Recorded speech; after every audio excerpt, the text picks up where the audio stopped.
Mon nom est Joseph Tremblay. J'ai été prêtre dans l'Église catholique depuis plusieurs années. Et même, j'ai été né dans l'Église catholique. Mais quand je suis devenu un croyant, né de nouveau, j'ai dû quitter l'Église à laquelle j'appartenais depuis ma naissance. Et il fallait s'y attendre. Plusieurs de mes amis furent étonnés et même peinés de ma décision. Et ils m'ont demandé une explication. Et c'est pour cela que je suis ici en ce moment. Il se pourrait qu'il y ait des personnes qui se scandaliseront des choses que je vais dire, mais loin de moi l'intention d'offenser qui que ce soit, ou même d'attaquer un système religieux quelconque. Je suis convaincu que Dieu est un Dieu d'amour et qu'il est capable de sauver n'importe qui, n'importe quand et n'importe où, quel que soit l'endroit où la personne se trouve, quel que soit l'état dans lequel elle se soit engagée, quelle que soit la race à laquelle elle appartienne. Dieu est capable, aujourd'hui encore, de sauver quiconque veut bien se repentir et se confier en Jésus-Christ pour son salut. Mon expérience personnelle en est un exemple. Le tout débuta en 1964 au Chili, pendant que j'étais missionnaire dans la congrégation des Oblats de Marie Immaculée, et eut son dénouement au Canada en 1966. Qu'est-ce qui s'est passé entre ces deux dates? Eh bien, le salut de mon âme. Depuis longtemps, Dieu me cherchait et me poursuivait. Et moi, je voulais bien me donner à lui aussi. Je pensais bien l'avoir déjà fait en étant membre de la religion dans laquelle j'étais né. Et voilà qu'un jour, Dieu m'ouvrit les yeux, me faisant comprendre mon péché et son propre moyen de salut à lui. Comment cela s'est-il passé? C'est ce que je voudrais essayer d'expliquer dans les quelques moments qui suivent. Je suis né au Québec, Canada, en 1924. Mes parents m'ont inculqué depuis ma tendre enfance un grand respect pour Dieu, ainsi qu'un intense désir de le servir du mieux que je pourrais. Et je voulais tout lui consacrer, afin de lui plaire le plus possible. Selon ces mots de l'apôtre Paul, « Je vous exhorte, frères, par les compassions de Dieu, à offrir vos corps comme un sacrifice vivant, saint, agréable à Dieu, ce qui sera de votre part un culte raisonnable. » Alors c'est donc pour lui plaire que je lui consacrai ma vie dans l'état religieux et sacerdotal. Après plusieurs années d'études, je fus ordonné prêtre près de Rome, en Italie. Un an plus tard, j'étais envoyé comme missionnaire en Bolivie et au Chili, où je travaillais pendant plus de 13 ans. Oh, j'aimais beaucoup ce genre de travail. Et j'essayais de faire face à mes responsabilités le mieux que je pouvais, jouissant de l'amitié de tous mes compagnons de travail. Même s'ils regardaient avec une certaine ironie mes goûts prononcés pour l'étude de la Bible, cependant leurs invitations à partager avec eux mes découvertes me prouvaient leur approbation. Certains m'appelaient même Joe la Bible, mais je savais que malgré l'ironie cachée derrière cette appellation, ils m'enviaient. Mes paroissiens eux-mêmes appréciaient ce ministère de la parole de Dieu. Ils organisèrent un club de l'étude de la Bible à domicile, ce qui m'obligea à étudier sérieusement la Bible, tant pour préparer mes sermons dominicaux que pour me préparer à ces réunions improvisées. Alors, l'étude de la Bible, qui jusque-là était un hobby pour moi, devint bien vite une obligation professionnelle. Je me rendis compte que les vérités qu'elle contenait étaient beaucoup plus claires que je pensais. Et d'un autre côté, je découvris que beaucoup de dogmes que j'avais étudiés en étaient absents. Ces études de la Bible que j'avais faites, donc, me démontraient que je ne connaissais pas la Bible. Alors, je commençai à parler à mes supérieurs d'aller étudier la Bible, quand ce serait mon tour de prendre des vacances. Entre-temps, les Jésuites en Antofagasta m'invitèrent à enseigner la Bible à l'école normale de l'université qu'ils dirigeaient. Je ne sais pas comment ils apprirent mon intérêt pour la Bible. Malgré mon manque de préparation, j'acceptai l'invitation, sachant que cette nouvelle responsabilité allait me forcer à étudier sérieusement la parole de Dieu. Que d'heures, de nuit et de jours furent consacrées à la préparation de mes cours, mes réunions, mes sermons. Et pour m'aider à garder un bon moral pendant ces heures de lecture et d'études, je m'étais habitué à écouter de la musique. On m'avait donné un petit radiotransistor par l'intermédiaire duquel je pouvais écouter les plus beaux concerts sans avoir à tourner les disques. C'est ainsi qu'un jour, je me rendis compte que c'était des beaux cantiques religieux qui me parvenaient. J'entendais le mot Jésus à travers, de temps en temps, pendant que je lisais la Bible et que je lisais les commentaires. L'ambiance était vraiment propice. Mais ces cantiques durèrent peu. Ils furent remplacés par une sorte de lecture de la Bible, et le dernier verset qui a été lu a attiré mon attention très fortement. Celui qui n'a point connu le péché, Dieu l'a fait devenir péché pour nous, afin que nous devenions en lui justice de Dieu. D'abord, je fus tenté de changer de poste, car cela me dérangeait beaucoup d'entendre parler pendant que j'étudiais. Et en plus, je me disais, qu'est-ce que ce ministre peut bien avoir de bon à m'enseigner? Moi, avec tous mes grades, je peux lui en montrer. Mais après une courte hésitation, j'optai pour écouter ce qu'il avait à dire. Et vraiment, j'appris des choses merveilleuses concernant la personne du Seigneur Jésus-Christ. J'étais même rempli de confusion, sachant que je n'aurais sans doute jamais pu en faire autant. Il me semblait que c'était Jésus qui me parlait, qui était là devant moi. Et combien peu je le connaissais, ce Jésus, qui pourtant faisait le sujet de mes pensées, de mes études. Je le sentais bien loin de moi. C'était la première fois que ce sentiment semblable venait en mon esprit concernant Jésus. Il me parut comme un étranger à ma vie. Il me semblait que tout mon être était vide. C'était comme un immense vide autour duquel j'avais monté tout un échafaudage de principes et de dogmes théologiques, bien beaux, bien charpentés, bien illustrés, mais qui ne touchaient pas mon âme, qui n'avaient pas changé mon cœur. Je sentis un vide immense en moi, et en dépit du fait que je continuais à étudier et à me gorger de lecture, de prière et de méditation, ce vide allait grandissant chaque jour davantage. Et je continuais à écouter à ce même poste tous les programmes que je pouvais. Et j'appris que cela venait de Quito, Équateur. C'était HCJB. J'appris aussi que ce poste était exclusivement consacré à prêcher l'Évangile dans le monde entier. Parfois, j'étais vraiment touché par tout ce que j'entendais.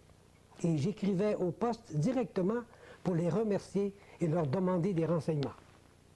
Ce qui me frappa le plus dans tout ce que j'entendais, ce fut l'insistance avec laquelle l'on parlait du salut par grâce, que tout le crédit du salut de l'homme était donné non pas à l'homme sauvé, mais au Seigneur Jésus, l'unique sauveur, que l'homme ne pouvait se glorifier de rien, que ses œuvres n'étaient qu'un vêtement souillé, que la vie éternelle ne pouvait être reçue dans un cœur que comme un don gratuit, que ce n'était pas une récompense en échange de mérites acquis, mais un don non mérité, donné par Dieu à quiconque se repent de ses péchés et reçoit dans sa vie Jésus comme son sauveur personnel. Tout cela était du nouveau pour moi. Tout cela était contraire à ce que ma théologie m'avait enseigné, que le ciel et la vie éternelle ne pouvaient se gagner qu'à coup de mérite, de fidélité, de charité et de sacrifice. Ce que j'avais d'ailleurs essayé de faire durant tant d'années. Et comme résultat de mes efforts, je me disais, je ne suis pas plus avancé qu'avant. Si je commets un péché mortel, je m'en vais en enfer, si je meurs dans cet état-là. Ma théologie m'avait enseigné le salut par les œuvres et les sacrifices. Et je découvre dans la Bible un salut gratuit. Ma théologie ne me donne pas l'assurance du salut. La Bible m'offre cette assurance. Je me vois confus. Peut-être devrais-je arrêter d'écouter ces émissions évangéliques. Cette lutte en moi était en train de prendre d'alarmantes proportions. Je souffrais dans tout mon corps et dans mon cœur aussi. Des maux de tête, insomnie, crainte de l'enfer. Je n'avais plus envie de dire la messe, ni d'entendre des confessions.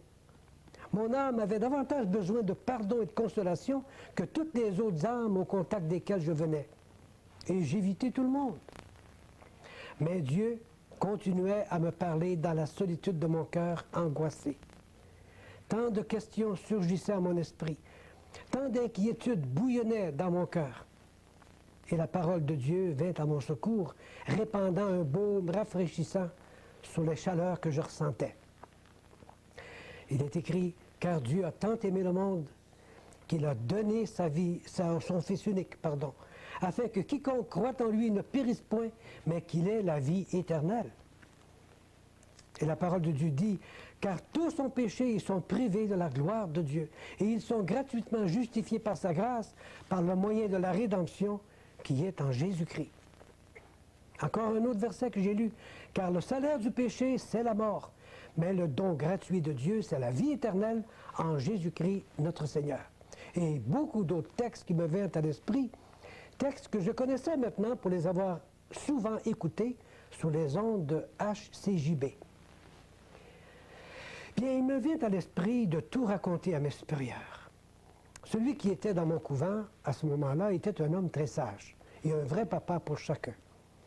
Il avait déjà remarqué mon attitude. J'avais changé. Quelque chose n'allait pas en moi. Je lui dis pourquoi. Il me laissa parler. Avant de terminer ma confession, je lui dis « J'aimerais pouvoir non seulement lire la Bible et étudier la Bible, mais aussi essayer d'y adapter ma vie et de vivre selon ce qui est écrit, sans d'autres impositions des hommes. » La réponse fut très vague. Il ne voulait pas m'offenser.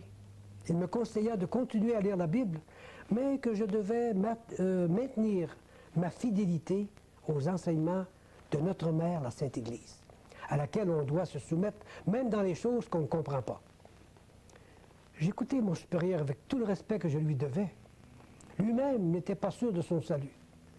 Mais dans mon cœur, j'avais perdu la foi dans mon Église, parce qu'elle n'enseignait pas l'assurance du salut. Une fissure s'était faite dans mon cœur qui allait s'agrandir et tout casser, plus vite que je ne croyais. Alors la lumière se fit dans mon cœur au moment où je ne m'entendais pas du tout. C'était mon tour de prêcher dans la paroisse.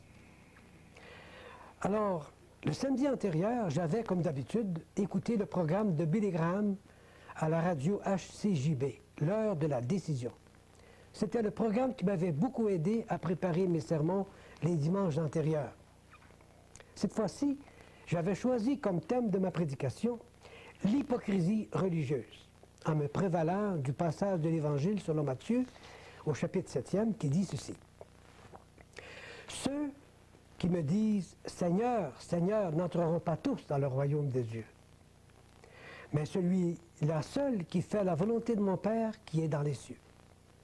Plusieurs me diront en ce jour-là, « Seigneur, Seigneur, n'avons-nous pas prophétisé en ton nom? N'avons-nous pas chassé des démons en ton nom? N'avons-nous pas fait beaucoup de miracles par ton nom? » Alors je leur dirai ouvertement, « Je ne vous ai jamais connu, retirez-vous de moi, vous qui commettez l'iniquité. » Je connaissais mes paroissiens. Je voulais attirer leur attention sur la vaine gloire que manifestaient certaines personnes devant tout ce qu'elles faisaient de bon, oubliant que bien souvent ces bonnes œuvres ne font que camoufler un cœur pourri. Et à mesure que je parlais, je sentais que la parole de Dieu me revenait à moi comme une balle de ping-pong qui vous revole dans la figure. Il est curieux de voir comment l'esprit humain, même en quelques secondes, peut établir toute une charpente de pensées qui nécessiterait peut-être des heures pour les mettre en mots. C'est ainsi que pendant que je faisais mon sermon, quelqu'un me parlait dans mon cœur. Il me faisait un sermon exactement adapté à mes besoins personnels. Je pensais, parce que j'étais un religieux et un prêtre, j'étais meilleur que tous ceux qui m'entouraient. Et pourtant, moi aussi, cette parole résonnerait un jour à mes oreilles. « Je ne t'ai jamais connu. Retire-toi de moi. » Et j'entendais mes propres arguments devant cette menace et cette condamnation.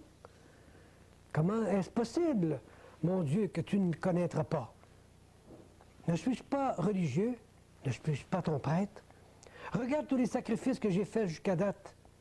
Études pendant des années, séparation de mes parents, de mon pays, vœux de pauvreté, de chasteté, d'obéissance, te consacrant toutes mes richesses, tout mon corps et même ma volonté afin de mieux te servir. Et tu vas me dire que tu ne m'as jamais connu? Considère de plus toutes les souffrances que j'ai endurées durant ma vie de missionnaire. Je n'ai pas toujours mangé à ma faim. J'ai pleuré avec ceux qui pleuraient. J'ai baptisé des centaines de bébés, entendu des milliers de confessions, consolé beaucoup d'âmes éplorées, découragées. J'ai souffert le faim, la soif, le froid, la solitude, le mépris, l'ingratitude et beaucoup de menaces. Je suis même prêt à donner ma vie pour toi. Malgré tous ces arguments que j'apportais devant Dieu, cette même condamnation continuait à tinter à mes oreilles. Je ne t'ai jamais connu. Je me trouvais à bout d'arguments et de force. Je sentais que j'allais éclater en sanglots. Et là, devant mes paroissiens, je pleurais. Mes larmes m'empêchèrent de continuer mon sermon. J'étais tout simplement découragé devant cette terrible frustration d'une vie manquée, en face de mes péchés et de la condamnation de Dieu. Oh, tout cela fut trop pour moi. Le célébrant continua à dire sa messe, et moi je sortis de l'église cherchant un refuge dans mon bureau. Et là, la tête penchée sur la table, j'attendis que le calme me revint. Où me réfugier maintenant? Peut-être ma théologie me sauverait-elle si je reviens à elle et en suis fidèlement tous les dogmes et tous les préceptes. Mais cette même théologie à laquelle je voulais m'accrocher de nouveau commençait déjà à souffrir la débandade, les changements, la destruction. Je me tournai vers mes amis. Ils étaient dans la même situation que moi, incertains. Me confier à moi-même, dont je n'y comptais pas. À me voir, je n'étais plus qu'une loque vivante. Je n'en pouvais plus, étant totalement épuisé, déprimé et découragé. Et c'est à ce moment-là que Dieu espérait pour me présenter sa grâce. Quand l'homme est rendu au bout de lui-même, ça donne à Dieu l'occasion de se manifester à lui. Et voici un verset qui m'a beaucoup aidé. Car c'est par grâce que vous êtes sauvés, par le moyen de la foi. Et cela ne vient pas de vous. C'est le don de Dieu. Ce n'est pas par les œuvres, afin que personne ne se glorifie. Et c'est par cette promesse et cette première parole que Dieu se présenta à moi dans son salut. C'est par elle que j'ai compris mon erreur et le pourquoi du rejet de Dieu. Avec raison, il ne me connaissait pas. Je voulais me sauver par mes œuvres, et Dieu, lui, voulait me sauver par sa grâce. Quelqu'un d'autre s'était déjà occupé de mes péchés et du châtiment qui y était attaché. Le Seigneur Jésus-Christ. Il est mort sur la croix pour cela. C'est pour le péché de quelqu'un d'autre qu'il est mort, pas pour lui, parce que lui, il n'a jamais péché. C'est pour le péché de qui alors? Ne serait-ce pas pour les miens? Oh oui, c'était pour les miens. Et je me souviens des paroles du Seigneur. « Venez à moi, vous tous qui êtes fatigués et chargés, et je vous donnerai du repos. » Je compris que je devais aller à Jésus si je voulais avoir l'assurance de mon salut et le repos de mon âme. Cette parole du Seigneur Jésus qui m'était venue à la mémoire me semblait si claire maintenant que c'était comme si le Seigneur Jésus était à mes côtés, en chair et en eau. J'eus alors la tentation de lui demander « Mais où es-tu, Seigneur ?» Avant même que ce cri d'impatience s'élève de mes lèvres, une autre parole du Seigneur me revint à l'esprit. « Voici, je me tiens à la porte et je frappe. Si quelqu'un entend ma voix et ouvre la porte, j'entrerai chez lui. Je souperai avec lui et lui avec moi. » Alors, je lui ouvris la porte de mon cœur. Maintenant, je savais où était le Seigneur Jésus. Il était bien moins loin que je ne le croyais. Et je m'empressai de l'inviter à entrer dans mon cœur, dans ma vie. Et cela sans prendre le temps d'aller demander des permissions à un autre homme. Je lui dis, « Seigneur, entre dans mon cœur. Sois-en le chef. Prends-en le contrôle de ma vie, ô Sauveur bien-aimé. » À partir de ce moment-là, je savais que j'étais libéré de ce châtiment qui m'avait menacé durant si longtemps. J'étais sauvé, pardonné. J'avais la vie éternelle. Et j'en avais l'assurance, parce que Dieu l'avait dit dans sa parole.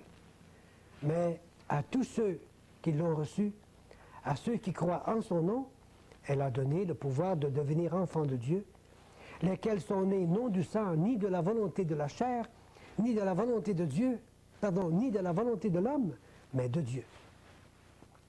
J'étais donc devenu un enfant de Dieu, et Dieu était devenu mon Père.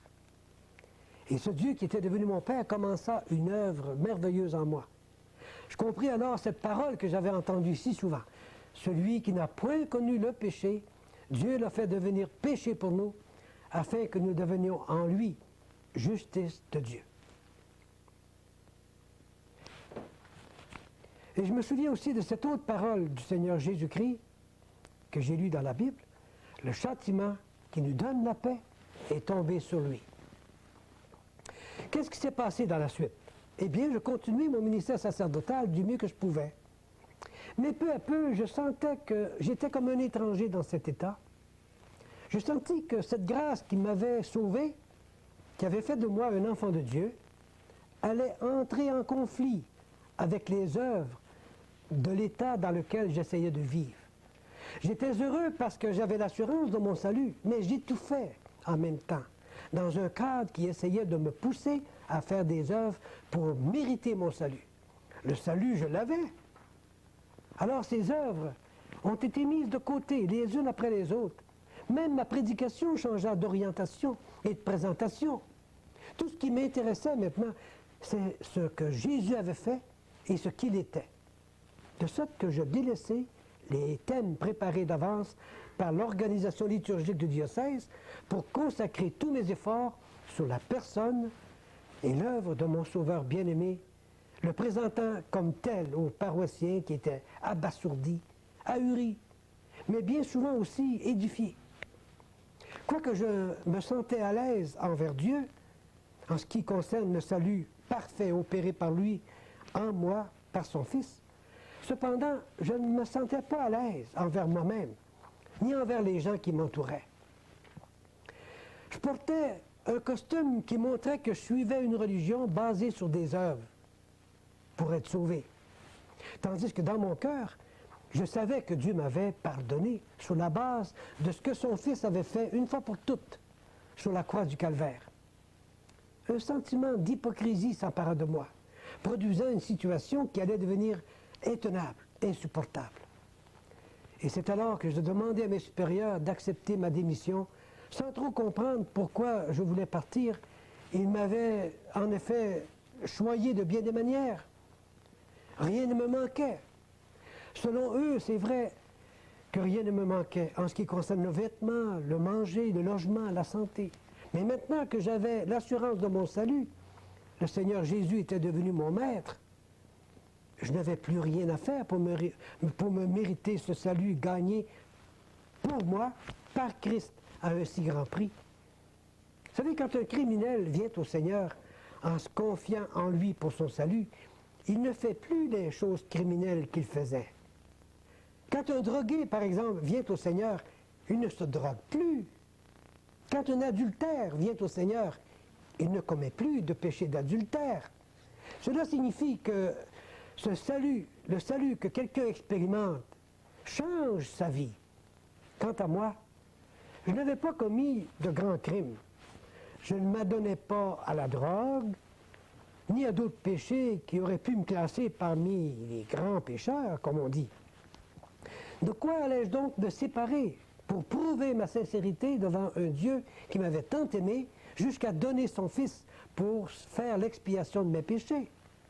Et c'est dans cette situation un peu confuse que je me tournai de nouveau vers le Seigneur, lui demandant de venir à mon secours, en me montrant le chemin à suivre, la décision à prendre, lui disant que j'étais même prêt à me départir de ce costume qui semblait m'étouffer. Et le Seigneur, qui ne fait jamais les choses à moitié, répondit à mes prières. Je revins au Canada en 1965 pour une longue période de repos. Bien vite, j'ai reçu la visite d'autres chrétiens évangéliques. Comment ont-ils appris mon intérêt pour la parole de Dieu? Mon nom leur avait été donné par le personnel du poste de radio HCJB, avec qui j'avais été en correspondance dans le passé. Mais même si je trouvais leurs commentaires très édifiants, je ne me suis pas donné à eux totalement. Je ne voulais pas tomber dans un autre système théologique, ayant été étouffé pendant des années par le système dans lequel j'étais né. J'avais grandi et vécu pendant presque 40 ans. Alors, je priais pourtant le Seigneur de me faire comprendre, de me faire trouver des frères, des sœurs avec lesquels je pourrais me réunir afin de ne plus me sentir si seul. Je connaissais l'expérience des premiers chrétiens dont nous lisons dans la Bible, qu'ils aimaient se réunir. Et dans le chapitre 2 du livre des Actes, on lit ceci: ils persévéraient dans l'enseignement des apôtres, dans la communion fraternelle, dans la fraction du pain et dans les prières.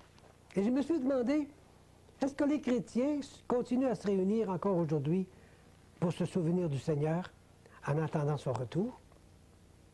Dieu, qui a pourvu pour le salut de mon âme, va pourvoir aussi pour me faire découvrir la présence de ses enfants. Alors mes supérieurs de Montréal m'appelèrent un jour pour m'offrir et remplacer un professeur de théologie au collège secondaire de Rouen en Abitibi. J'hésitais beaucoup avant d'accepter cette invitation. Je n'aimais pas cette région du pays. Mais après un moment d'hésitation, j'acceptai, puisque ce n'était que pour quelques mois. L'enseignement que je devais donner portait sur l'Église.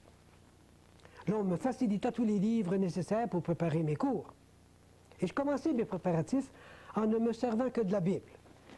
Bien entendu, j'avoue que j'avais moi-même de la misère à comprendre ce que j'enseignais.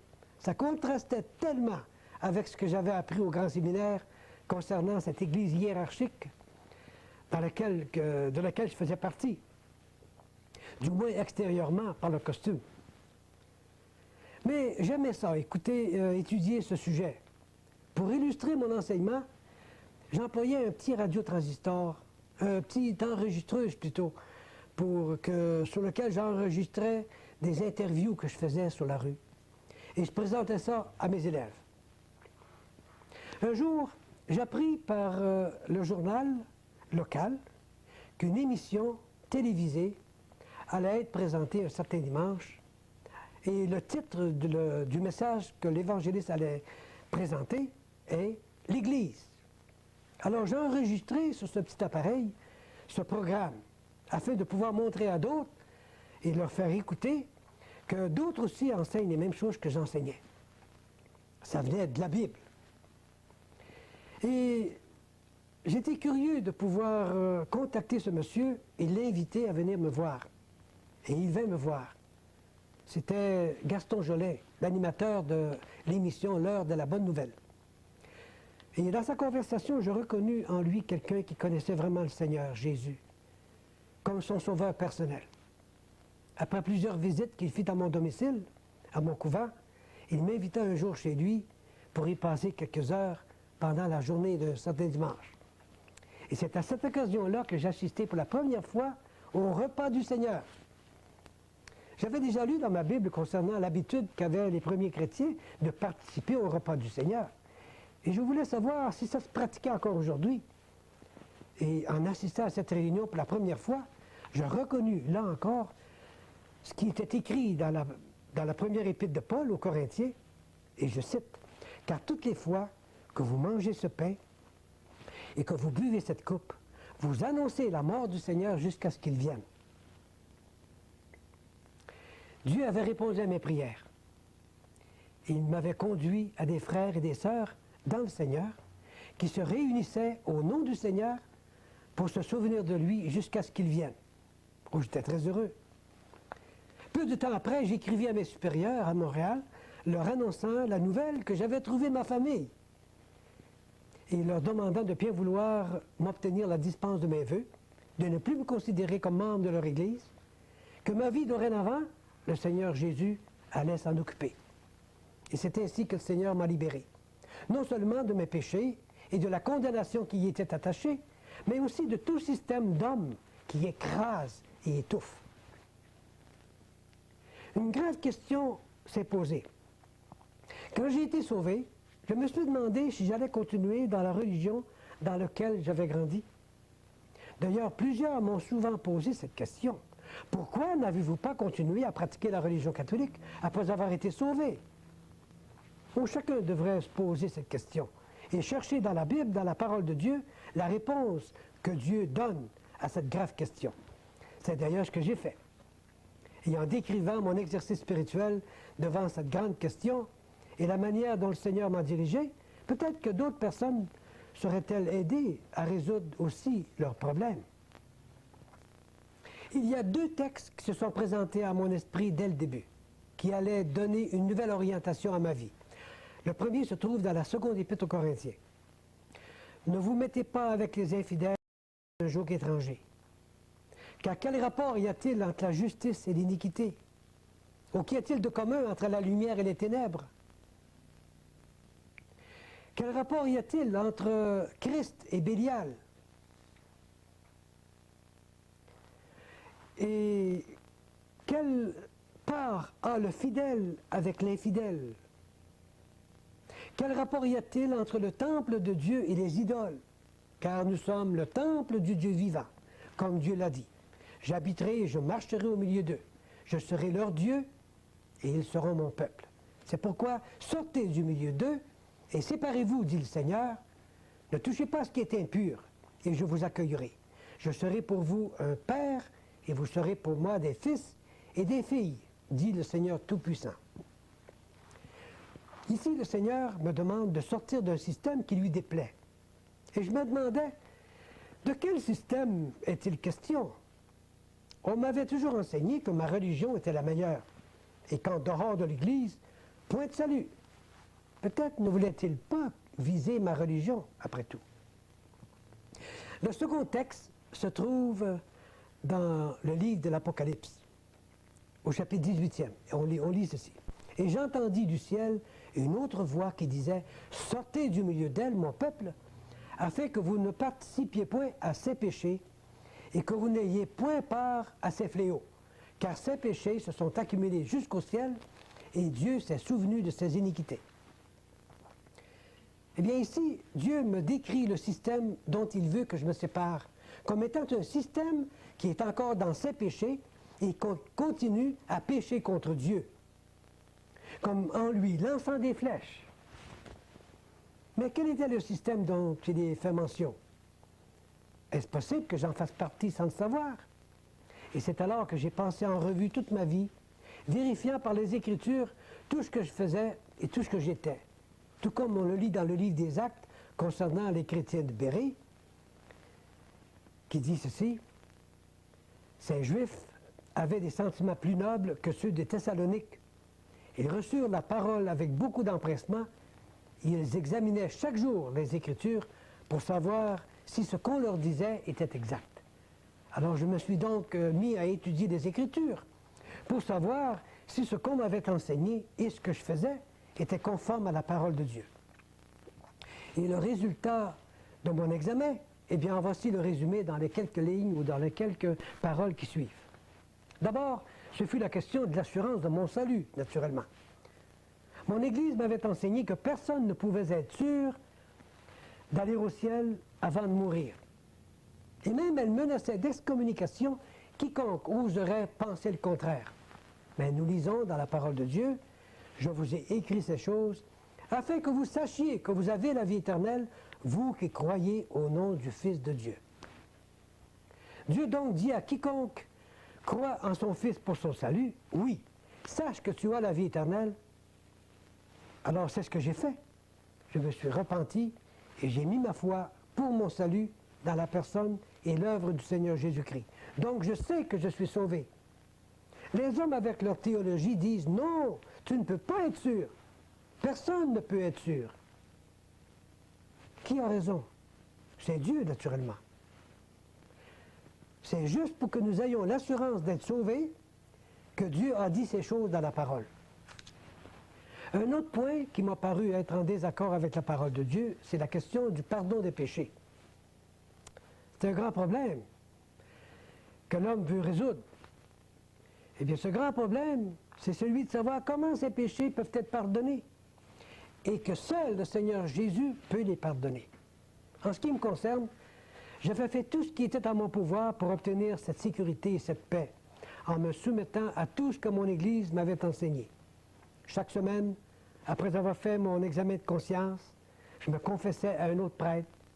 Et après avoir reçu l'absolution, j'accomplissais la pénitence qui m'avait été imposée, en y ajoutant souvent d'autres prières de mon cru, souvent en élevant mes bras en forme de croix. Et malgré tout cela, j'étais toujours dans un état de tourment intérieur, essayant de découvrir quelle sorte de péché j'aurais pu avoir caché dans le fond de mon cœur et que j'aurais oublié de confesser. Quel tourment! Je n'ai jamais été sûr que mes péchés étaient vraiment pardonnés. Mais quand j'eus rencontré Christ, j'ai trouvé la paix, la vraie, celle dont parle la Bible. Et je cite, « Étant donc justifiés par la foi, nous avons la paix avec Dieu par notre Seigneur Jésus-Christ. » Il y a un autre verset qu'on lit, « Tous les prophètes rendent de lui le témoignage que quiconque croit en lui reçoit par son nom le pardon des péchés. » Ces paroles sont de Dieu même, parlant par la bouche ou la plume de Pierre ou de Paul, c'est ce grand apôtre Pierre en particulier, à qui le Seigneur Jésus avait dit, « Ceux à qui vous pardonnerez les péchés, ils leur seront pardonnés. Et ceux à qui vous les retiendrez, ils leur seront retenus. » Ce n'est pas vers sa propre personne que Pierre demande aux gens de venir pour qu'ils confessent leurs péchés. Comment se fait-il que l'on m'ait enseigné que confesser nos péchés à un autre homme avait été ordonné par le Seigneur Jésus? Le Seigneur Jésus a demandé à ses apôtres et à tous ses disciples de prêcher l'Évangile qui donnerait aux gens l'opportunité de savoir que leurs péchés pouvaient être pardonnés. Et je cite un passage dans la première épître aux Corinthiens. « Je vous rappelle, frères, l'Évangile que je vous ai annoncé, que vous avez reçu, dans lequel vous avez persévéré et par lequel vous vous êtes sauvés, si vous le retenez dans les termes que je vous l'ai annoncés. Autrement, vous auriez cru en vain. Je vous ai enseigné avant tout, comme je l'avais aussi reçu, que Christ est mort pour nos péchés selon les Écritures, qu'il a été enseveli et qu'il est ressuscité le troisième jour selon les Écritures. » C'est donc vrai que par l'Évangile, nous venons à connaître Christ et que nos péchés sont pardonnés par lui pour quiconque met sa foi en lui pour son salut. Moi, je me suis confié à lui pour mon salut, donc mes péchés sont pardonnés. Parfois, il y a des doutes qui surviennent, mais je me dis, le Seigneur l'a dit et il a raison. C'est lui qui me donne l'assurance et cela me suffit. Et j'ai la paix dans mon cœur. C'est sans doute cela qu'a compris Corneille, dont parle le livre des Actes. Et je cite, « Cet homme était pieux et craignait Dieu, avec toute sa maison. Il faisait beaucoup d'aumônes au peuple. Il priait Dieu continuellement. Un ange lui apparut tout à coup et lui ordonna de faire venir l'apôtre Pierre, qui lui parlerait du Seigneur, et lui dirait, remarquez bien, il lui dirait des paroles par lesquelles il serait sauvé, lui et toute sa maison. » En d'autres termes, il fallait que Corneille entende les paroles de l'Évangile s'il voulait être sauvé. Si Corneille reçoit cet Évangile qui sauve, alors ses péchés seront pardonnés. Quel soulagement! Savoir que le pardon des péchés s'obtient non par une série interminable de prières, de sacrifices, de pratiques religieuses, mais plutôt en mettant sa foi dans la personne et l'œuvre du Seigneur Jésus. Et je cite un autre verset dans le livre des Actes qui dit « Sachez donc, frères, que c'est par lui que le pardon des péchés vous est annoncé, et que quiconque croit est justifié par lui de toutes les choses dont vous ne pouviez être justifiés par la loi de Moïse. » S'il y a des gens qui enseignent une autre doctrine, imposant la confession des péchés à d'autres hommes qui sont également des pécheurs, ces gens-là tombent dans la catégorie des faux docteurs et commettent un grand péché contre Dieu. J'étais un de ces gens-là. Par conséquent, j'ai arrêté d'entendre les confessions des autres et aussi de confesser mes propres péchés à d'autres personnes. Selon la Bible, le salut est totalement gratuit. J'avais été obligé de faire tant de choses, tant de cérémonies et de prières pour m'assurer une bonne place dans le ciel. Et cependant, je n'étais jamais sûr, certain, de pouvoir me présenter devant Dieu. Et cela en dépit de ma fidélité à accomplir mes obligations comme prêtre, comme religieux. J'avais lu dans la Bible plusieurs fois ce passage sans que je me pose des questions. Et voici le passage. « Car c'est par la grâce que vous êtes sauvés, par le moyen de la foi. Et cela ne vient pas de vous, c'est le don de Dieu. Ce n'est point par les œuvres afin que personne ne se glorifie. Mais c'est comme si mon intelligence aurait été enténébrée. Une fois que j'ai été sauvé, et alors que je continuais à faire mon travail de prêtre, une voix intérieure me demandait « Pourquoi récites-tu ce rosaire? Ne sais-tu pas que le salut est une grâce de Dieu, un don, un cadeau de Dieu? » Alors, en obéissance à la parole de Dieu, j'ai arrêté de faire des choses que j'avais l'habitude de faire dans le but de me gagner mon salut et une meilleure place dans le ciel. Quand je les faisais, c'était comme si je méprisais le Seigneur Jésus. C'était comme s'il n'avait pas fait assez pour moi, ou bien comme s'il ne l'aurait pas fait avec assez de perfection. Pourtant, ne s'était-il pas écrié du haut de la croix, « Tout est accompli ». C'est pourquoi, comme l'a exprimé l'apôtre Paul, oubliant ce qui est en arrière et me portant vers ce qui est en avant, c'est alors que je commençais à apprécier vraiment la personne du Seigneur Jésus. Appréciation qui est allée sans cesse en grandissant depuis lors, à mesure que je délaissais ces pratiques du passé. En me rappelant ce verset, le don gratuit de Dieu, c'est la vie éternelle par Jésus-Christ notre Seigneur. Sur la base de la gratuité du salut, je compris en même temps que les œuvres méritoires, les indulgences, les prières répétées, les neuvaines, les pèlerinages, les œuvres de charité, et j'en passe, tout cela devait être abandonné et mis de côté, puisqu'elles ne pouvaient pas non plus me gagner le salut de Dieu, ni son ciel. Dieu avait dit, « Nous sommes tous comme des impurs, et toute notre justice est comme un vêtement souillé. » Je compris en même temps que, si bien le salut de Dieu ne peut pas s'acheter, cependant, il y a des œuvres qui suivent le salut, qui sont des résultantes du salut. Comme on dit dans la parole, dans Éphésiens chapitre 2, « Car nous sommes son ouvrage, ayant été créés en Jésus-Christ pour de bonnes œuvres que Dieu a préparées d'avance, afin que nous les pratiquions. » Nous ne sommes donc pas sauvés par des bonnes œuvres, mais une fois que nous sommes sauvés, nous devons faire les œuvres que Dieu veut qu'on fasse. Une des cérémonies que j'avais l'habitude de faire, et pour laquelle d'ailleurs j'avais été ordonné prêtre, c'était la Sainte Messe. On m'avait enseigné que la messe, et j'en donne une définition, c'est le renouvellement du sacrifice du calvaire fait d'une manière non sanglante pour le pardon des péchés des vivants et des morts. J'avais voulu justement devenir prêtre dans l'Église de Rome pour pouvoir célébrer la Sainte Messe et ainsi avoir mes péchés pardonnés et pardonner les péchés des autres. Mais en lisant la Bible, je me rendis compte très vite que cette définition donnée à la messe était en contradiction avec la parole de Dieu dans toutes ses parties. En lisant l'Épître aux Hébreux et en méditant sur le caractère non transmissible du sacerdoce de Christ, je fus frappé par l'emploi fréquent de l'expression « une fois pour toutes ».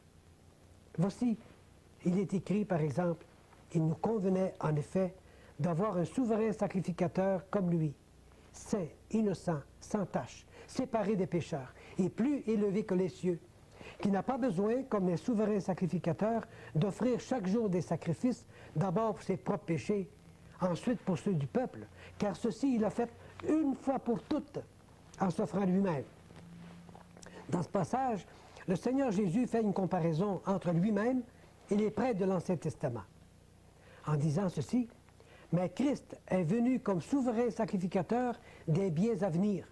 Il a traversé le tabernacle plus grand et plus parfait qui n'est pas construit de main d'homme, c'est-à-dire qui n'est pas de cette création.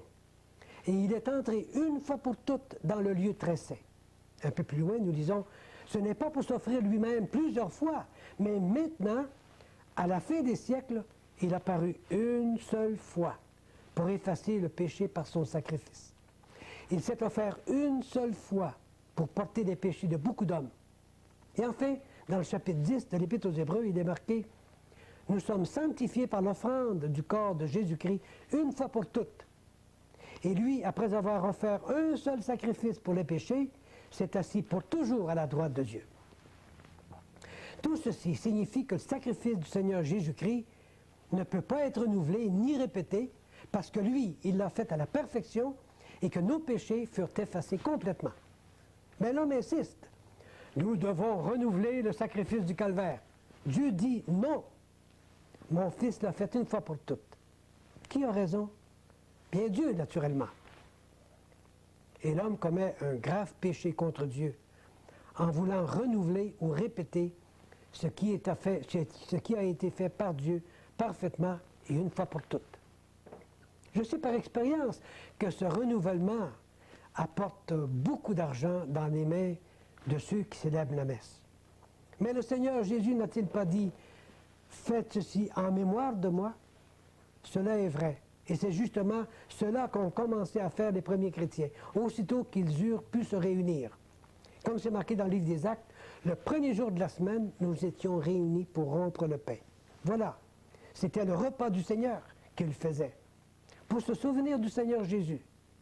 Comme c'est écrit dans la première épître de Paul aux Corinthiens, « Car toutes les fois que vous mangez ce pain et que vous buvez cette coupe, vous annoncez la mort du Seigneur jusqu'à ce qu'il vienne. » Et aujourd'hui encore, les sauvés qui ont témoigné de leur foi en Jésus-Christ dans les eaux du baptême se réunissent à chaque dimanche pour se souvenir de leur Sauveur en participant au repas du Seigneur.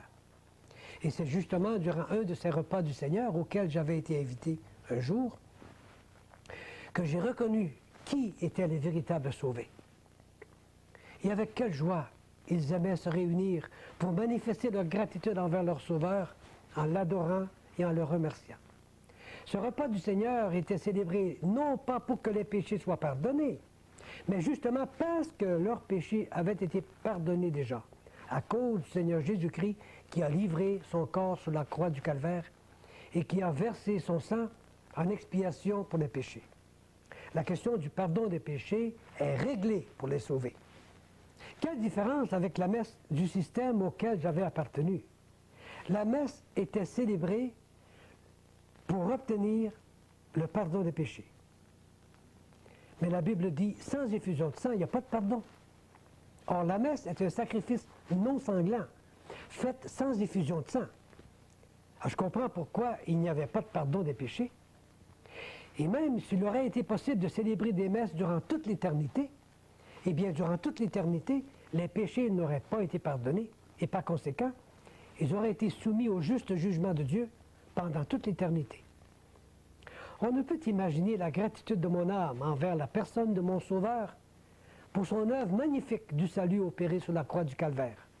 Une fois pour toutes, une œuvre si parfaite qui a permis au Père Céleste de ne jamais plus se souvenir de mes péchés. Malgré la grande satisfaction que je ressentais concernant le pardon de mes péchés et l'appréciation que j'entretenais envers la personne du Seigneur Jésus, cependant je me sentais comme un intrus face à lui.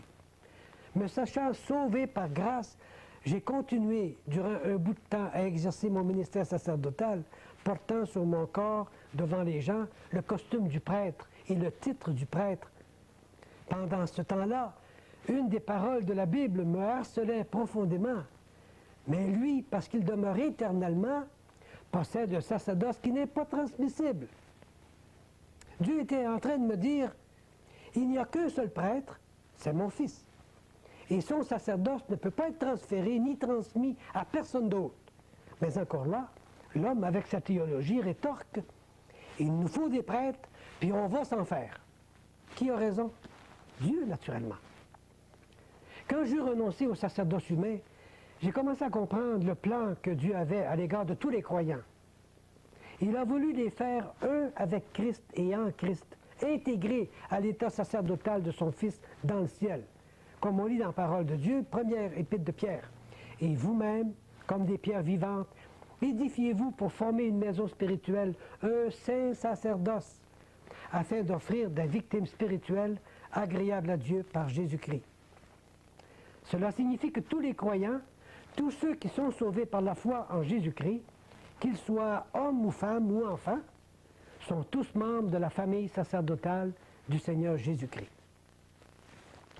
On m'a fait l'objection suivante. Comment est-ce possible que tant de prêtres, d'évêques, que le pape même, qui ont exercé une si grande influence sur la société, qu'ils se soient tous trompés? Incompréhensible, en effet. Toutes ces personnes ont accompli des choses merveilleuses pour le bien-être des gens, partout dans le monde. Mais en ce qui me concerne, J'étais convaincu que tout en étant moi-même un prêtre dans cette religion, selon la Bible, je n'étais pas même un enfant de Dieu. Que si je suis parvenu à me faire ordonner prêtre, ce sacerdoce me fut communiqué par une pure ordination humaine. Il ne venait pas de Dieu. L'on m'avait ordonné prêtre parce que, antérieurement, j'avais été confirmé ou j'avais été baptisé, j'avais reçu d'autres sacrements. Et si je n'avais pas été baptisé avant, on ne m'aurait jamais ordonné prêtre.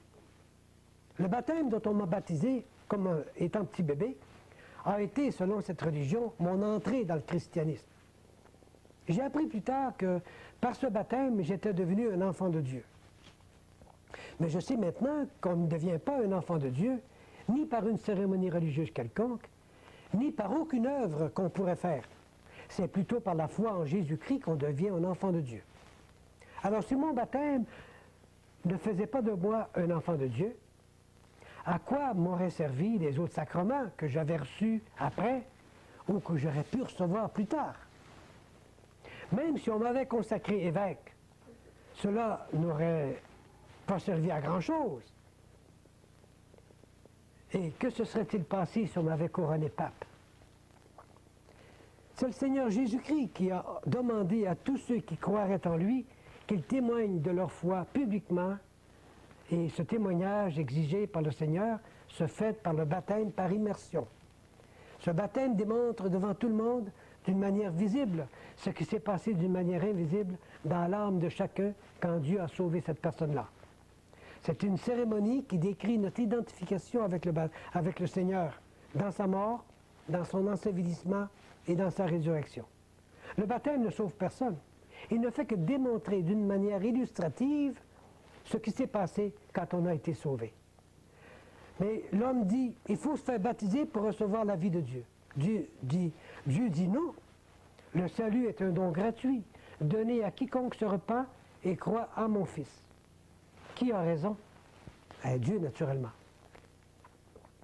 On m'a accusé d'avoir perdu la foi dans le pape. Je m'y attendais. La parole de Dieu vint en mon secours. On m'avait enseigné que le pape est le chef visible de l'Église et que Christ en est le chef invisible. Et pour me le prouver, on m'a cité des paroles que le Seigneur Jésus a dites un jour à l'apôtre Pierre. Et moi, je te dis que tu es Pierre, et que sur ce roc, je bâtirai mon Église, et que les portes du séjour des morts ne prévaudront point contre elle. Ce passage est dans l'Évangile de Matthieu. Mais je sais que le mot « roc » ici ne correspond pas à Pierre. C'est bien le Seigneur Jésus-Christ lui-même qui est le roc. C'est lui qui est le rocher, le roc, la pierre angulaire de l'édifice qu'il allait construire. C'est d'ailleurs symbolisé dans l'Ancien Testament par ce rocher d'où a coulé l'eau qui a rassasié le peuple hébreu dans le désert. Vous vous souvenez? C'est marqué dans la première épître de Paul aux Corinthiens, ceci, ils ont tous bu le même breuvage spirituel, car ils buvaient à un rocher spirituel qui les suivait, et ce rocher était Christ. Ce fut donc très clair pour moi. C'est pourquoi, quand j'eus quitté l'Église, dont je faisais partie, j'ai eu la liberté de donner à mes amis la réponse suivante. Oui, c'est vrai, j'ai perdu la foi dans le pape. Ou plutôt, cette foi que j'avais déposée dans le pape, je la retirai de lui pour la déposer sur le vrai chef de l'Église. La vraie tête, l'unique tête, c'est le Seigneur Jésus-Christ. Depuis lors, je demande à Dieu que beaucoup de gens puissent ouvrir les yeux aussi, incluant le pape, pour qu'ils en viennent à se repentir de leurs péchés, comme je le fis un jour, et qu'ils mettent leur foi pour leur salut dans la personne et l'œuvre du Seigneur Jésus-Christ. C'est d'ailleurs ce que fit l'apôtre lui-même quand il a répondu au Seigneur, « Tu es le Christ, le Fils du Dieu vivant. » Ces paroles ne venaient pas de la tête de Pierre, comme le Seigneur Jésus le lui fit remarquer. Elles venaient du Père Céleste.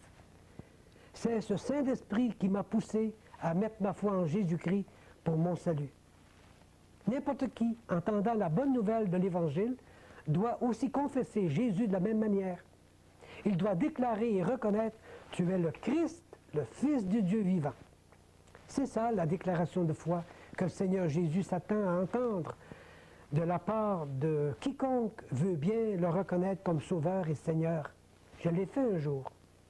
C'est à votre tour maintenant. Quelle que soit votre position dans l'échelle hiérarchique de votre Église, vous devez répondre personnellement à cette même question du Seigneur. Qui pensez-vous que je suis? Et la réponse à cette question déterminera la position de votre âme devant Dieu. Si vous donnez la même réponse que celle donnée par l'apôtre Pierre, vous deviendrez alors non pas un pape, mais bien un enfant de Dieu. L'apôtre Pierre était conscient qu'il n'était pas devenu pape. Il a écrit aux chrétiens de son temps, et cela vaut pour tous les chrétiens de tous les temps, « Voici les exhortations que j'adresse aux anciens qui sont parmi vous, moi, ancien comme eux, témoin des souffrances de Christ. » De plus, jamais l'apôtre Pierre n'a exigé qu'on l'appelle sa sainteté, ni aucun autre titre d'ailleurs. Quand j'étais encore dans le clergé, on m'a souvent appelé révérend père. Combien d'autres titres que l'on donne à d'autres personnes selon les grades qu'elles ont ou les costumes qu'elles portent. En quittant le sacerdoce des hommes, je perdais naturellement le droit de me faire appeler prêtre. C'était mieux ainsi.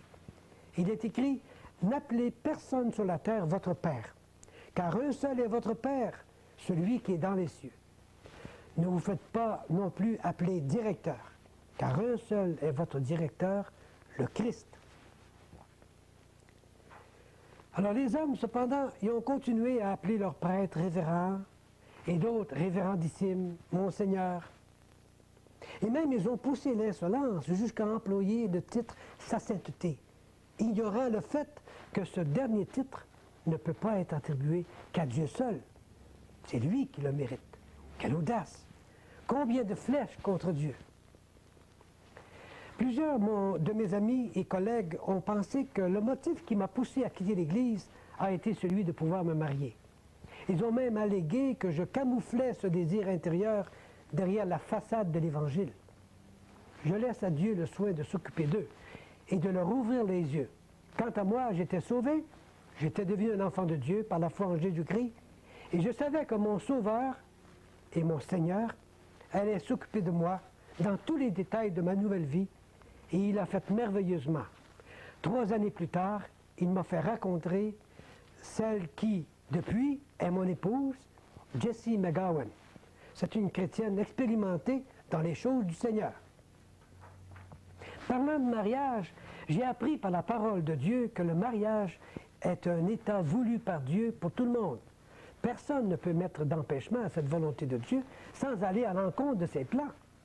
Et on lit dans la parole de Dieu ceci, mais l'Esprit dit expressément que dans les derniers temps, quelques-uns abandonneront la foi pour s'attacher à des esprits séducteurs, à des doctrines de démons, par l'hypocrisie de faux docteurs portant la marque de la flétrissure dans leur propre conscience.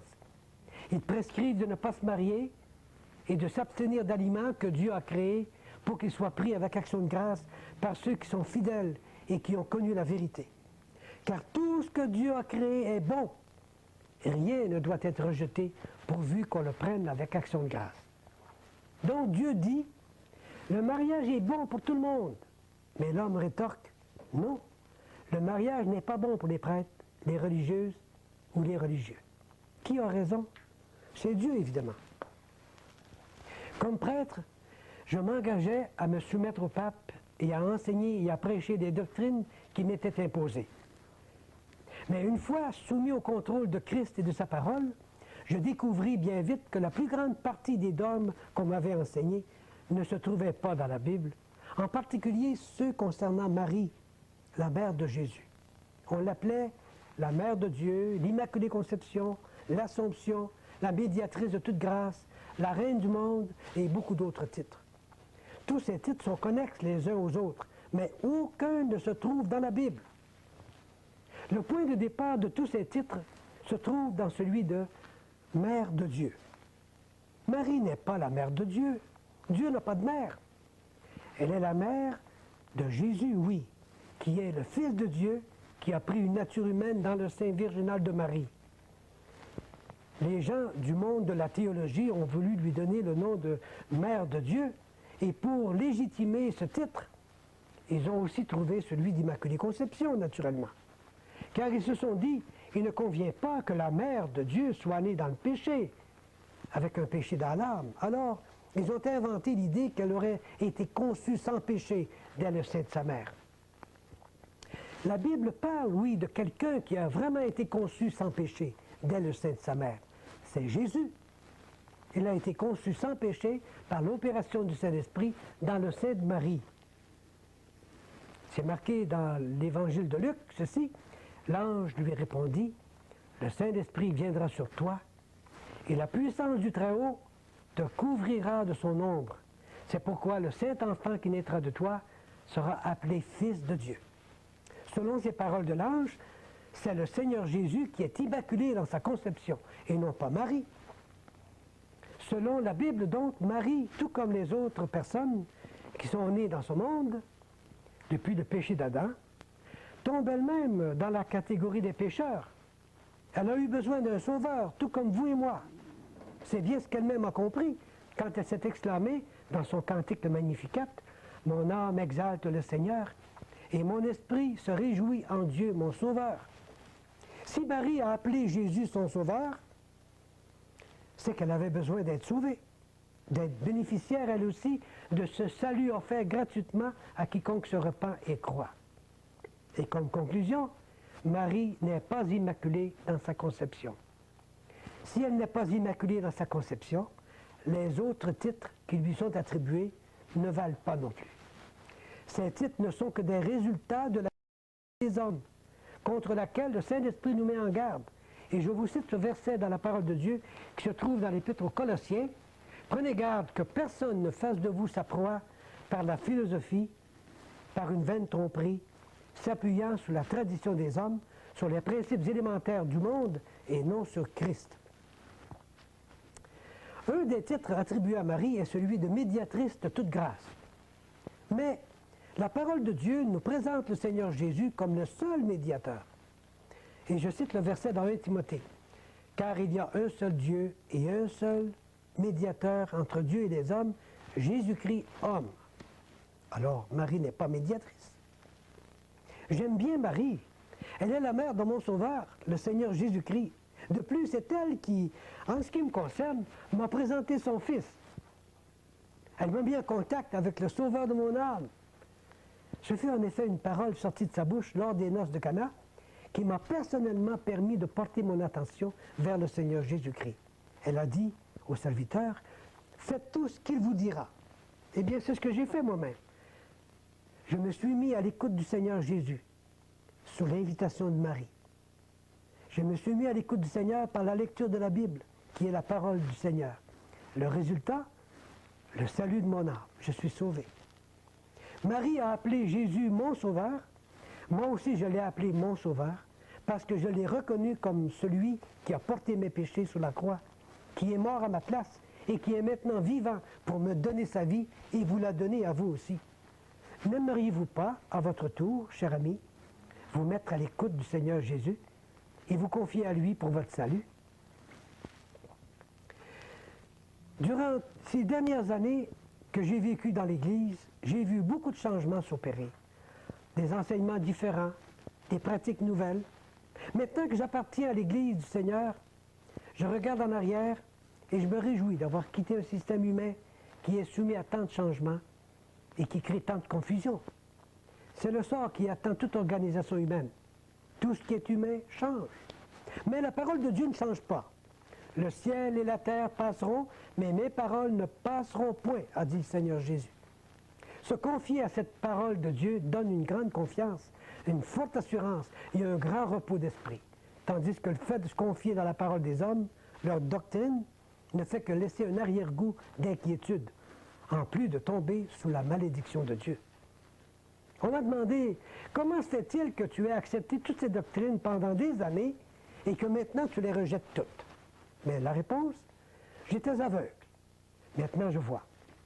Le Seigneur Jésus m'a ouvert les yeux du cœur pour que je sois sauvé et les yeux de mon intelligence pour que je comprenne ce qu'il me laisse comprendre par son Saint-Esprit. Il est écrit, si notre évangile est encore voilé, il est voilé pour ceux qui périssent, pour les incrédules dont le Dieu de ce siècle a aveuglé l'intelligence afin qu'ils ne voient pas briller la splendeur de l'évangile de la gloire de Christ qui est l'image de Dieu. J'ai ouvert ma Bible et j'ai laissé Dieu regarder le fond de mon cœur pour qu'il me révèle à moi-même le mal qu'il trouverait à l'intérieur. Et le Saint-Esprit a fait tout le travail. Il m'a convaincu de péché, m'a poussé à la repentance et m'a jeté tel que j'étais dans les bras de mon Sauveur. L'Éternel est près de ceux qui ont le cœur brisé. C'est dans le psaume 34 qu'on dit ça. Ce même Saint-Esprit m'a montré que le Seigneur était mort pour moi sur la croix. Que là, ce sont nos souffrances qu'il a portées. C'est de nos douleurs qu'il s'est chargé, frappé de Dieu et humilié. Mais il était blessé pour nos péchés, brisé pour nos iniquités. Le châtiment qui nous donne la paix est tombé sur lui. Et c'est par sa meurtrissure que nous sommes guéris. Nous étions tous errants comme des brebis. Chacun suivait sa propre voie. Et l'Éternel a fait retomber sur lui l'iniquité de nous tous. C'est un beau passage que vous trouverez dans la prophétie du prophète Isaïe au chapitre 53. C'est par ces paroles que j'ai compris jusqu'à quel point le Seigneur Jésus m'a aimé, jusqu'à donner sa vie pour moi. Je ne pouvais plus résister à tant d'amour. Je me suis repenti de mes péchés, j'y ai renoncé, et j'ai invité le Seigneur Jésus à entrer dans ma vie, lui en donnant tout le contrôle. Ne pourriez-vous pas faire la même chose? C'est ainsi que le plan de salut que Dieu avait pour moi et pour le monde a été réalisé pour moi. Celui qui n'a point connu le péché, Dieu l'a fait devenir péché pour nous, afin que nous devenions en lui justice de Dieu. Et qu'est-ce que je fais maintenant? Le Seigneur Jésus a mis dans mon cœur le désir et la volonté de dire à tous ce que Dieu a fait pour moi. C'est l'ordre qu'il a donné aux démoniaques libérés. Vous vous souvenez? Dans l'évangile de Luc, il est dit « Retourne dans ta maison et raconte ce que Dieu t'a fait. » Et il s'en alla, il publia par toute la ville ce que Jésus avait fait pour lui. Ce fut aussi le cri d'enthousiasme de la Samaritaine. Ayant laissé sa cruche, elle s'en alla dans la ville et elle dit aux gens « Venez, venez voir un homme qui m'a dit tout ce que j'ai fait. Ne serait-ce pas le Christ? Et c'est ce que je fais. Depuis que je suis né de nouveau, par la grâce de Dieu, nous passons, mon épouse et moi, tout notre temps à présenter le Seigneur Jésus-Christ au monde comme étant le seul sauveur qui sauve parfaitement quiconque s'approche de Dieu par lui. Dieu m'a même permis d'employer les mêmes moyens de communication par lesquels je suis venu en contact avec sa parole, la radio et la télévision. Eh bien, si vous désirez de plus amples renseignements et informations, je vous invite à m'écrire. Je répète, mon nom, c'est Joseph Tremblay et mon adresse, c'est 17 rue Anceville, Rivière-du-Loup, province de Québec, Canada. G5R 3Z3. Que le Seigneur ouvre vos yeux et vous bénisse.